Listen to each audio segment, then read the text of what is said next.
అనూహ్యంగా తెరపైకి వచ్చిన నాయకుడు అధికార కాంగ్రెస్ పార్టీలో జిల్లా అధ్యక్షుడయ్యారు. జిల్లాకు చెందిన ఓ ఇద్దరు ఎమ్మెల్యేలు, మరో ఇద్దరు నేతలు అండదండలతో డీసీసీ పీఠం దక్కించుకున్నారు. అధికార పార్టీలో అందరి అంచనాలను తలకిందులు చేస్తూ రేసులో నిలిచి సక్సెస్ అయ్యారు. చాలామంది సీనియర్లు వ్యతిరేకించిన డీసీసీ మాత్రం వెనకబడిన నియోజకవర్గం పరిధిలో బీసీ నేతకే దక్కింది. ఓ ఇద్దరు ఎమ్మెల్యేలు పట్టు విడవకుండా తాము అనుకున్న వ్యక్తికే జిల్లా అధ్యక్ష పీఠాన్ని ఇప్పించడంలో సఫలమయ్యారు. పోటాపోటీగా జరిగిన పోరులో డీసీసీ అధ్యక్షుడైంది ఎవరు? ఏదా జిల్లా? Was the story. కామారెడ్డి జిల్లా కాంగ్రెస్ కమిటీ అధ్యక్షుడిగా ఏలే మల్లికార్జున్ నియమితులయ్యారు. జుక్కల్ నియోజకవర్గం పరిధిలోని నిజాంసాగర్ మండలానికి చెందిన ఏలే సీనియర్ కాంగ్రెస్ నాయకులు. కామారెడ్డి డీసీసీ అధ్యక్ష పదవి కోసం జిల్లా వ్యాప్తంగా 28 మంది కాంగ్రెస్ నేతలు పోటీపడ్డారు. కామారెడ్డి జిల్లా అయిన నాటి నుంచి డీసీసీ అధ్యక్షులుగా కామారెడ్డి పట్టణానికి చెందిన సీనియర్ నేత కైలాష్ శ్రీనివాసరావు కొనసాగారు. డీసీసీ పీఠం మరోసారి కైలాష్ శ్రీనివాసరావుకు ఇవ్వాలని రాష్ట్ర ప్రభుత్వ సలహాదారు షబ్బీర్ అలీ పట్టుబట్టారు. పార్టీ అధికారంలోకి వచ్చిన తర్వాత నామినేటెడ్ పదవి వస్తుందని ఏలే భావించారు.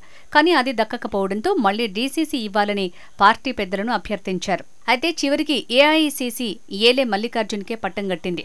డీసీసీ అధ్యక్షుడిగా నియమితులైన మల్లికార్జున్ గతంలో మార్కెట్ కమిటీ డైరెక్టర్గా, నిజాంసాగర్ మండల వైస్ ఎంపీపీగా, కాంగ్రెస్ పార్టీ మండల అధ్యక్షుడిగా చేశారు. డీసీసీ అధ్యక్ష పదవిని భర్తీ చేయనున్నారన్న వార్తల క్రమంలో ప్రధానంగా మొదటి నుంచి మాజీ అధ్యక్షుడు కైలాష్ శ్రీనివాసరావు, మల్లికార్జున్ మధ్యనే పోటీ ఉంటుందని అందరూ భావించారు.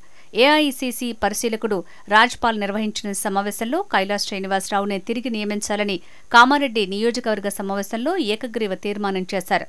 అలాగే ఆయనకు రాని పక్షంలో ఇతర ఏదైనా పోస్టు ఇచ్చిన తర్వాతే కొత్త అధ్యక్షుడిని నియమించాలని షబ్బీర్ అలీ అధిష్టానంపై ఒత్తిడి చేశారు.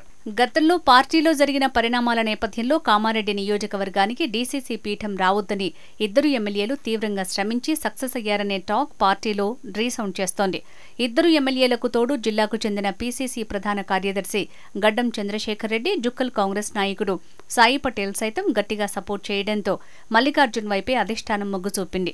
రాష్ట్ర ప్రభుత్వ సలహాదారు షబ్బీర్ అలీతో పాటు జహీరాబాద్ ఎంపీ సురేష్ కుమార్ షెట్కార్ తిరిగి కైలాష్ శ్రీనివాసను నియమించాలని చేసిన ప్రయత్నం బెడిసికొట్టగా జుక్కల్, ఎల్లారెడ్డి ఎమ్మెల్యేలు మాత్రం పంతం నెగ్గించుకున్నారనే టాక్ వినిపిస్తోంది.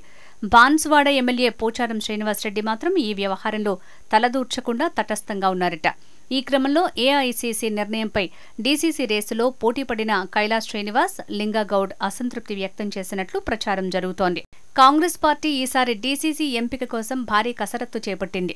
మండల, నియోజకవర్గం, జిల్లా స్థాయి సమావేశాలు నిర్వహించడంతో పాటు అభ్యర్థులతో ఏఐసీసీ అబ్జర్వర్తో 1-to-1 కూడా నిర్వహించారు. ఏఐసీసీ అబ్జర్వర్, పీసీసీ పరిశీలకులతోనూ ప్రత్యేక సమావేశాలు నిర్వహించారు. కార్యకర్తలకు, నాయకుల మధ్య సమన్వయం చేసేందుకు సంఘటన సృజన్ అభియాన్ సమావేశాలు నిర్వహించారు. కామారెడ్డి జిల్లాలో మారుమూల ప్రాంతమైన జుక్కల్ ఎస్సీ రిజర్వ్డ్ నియోజకవర్గానికి ఈసారి ఎలాగైనా డీసీసీ అధ్యక్ష పదవి ఇవ్వాల్సిందే అని జుక్కల్ ఎమ్మెల్యే తోట లక్ష్మీకాంతరావు పట్టుబట్టారు. పార్టీలో తనకున్న పలుకుబడికి తోడు ఎల్లారెడ్డి ఎమ్మెల్యే మదన్ మోహన్ రావు సహకారంతో డీసీసీ పీఠం జుక్కల్ నియోజకవర్గానికే దక్కింది. అటు జుక్కల్ ఎమ్మెల్యే తోట లక్ష్మీకాంతరావు, ఇటు ఎల్లారెడ్డి ఎమ్మెల్యే మదన్ మోహన్ రావు, పీసీసీ ప్రధాన కార్యదర్శి గడ్డం చంద్రశేఖర్ రెడ్డి సైతం హైకమాండ్కు తీవ్ర ఒత్తిడి చేయడంతో నిజాంసాగర్ మండల కాంగ్రెస్ పార్టీ అధ్యక్షుడు, యువ నాయకుడైన ఏలే మల్లికార్జున్కు అధ్యక్ష పదవిని కట్టబెడుతూ అధిష్టానం తుది నిర్ణయం తీసుకుంది. మల్లికార్జున్కు డీసీసీ పదవి దక్కడంతో జుక్కల్ ప్రాంతానికి చెందిన పలువురు పార్టీ నాయకులు హర్షం వ్యక్తం చేస్తున్నారు.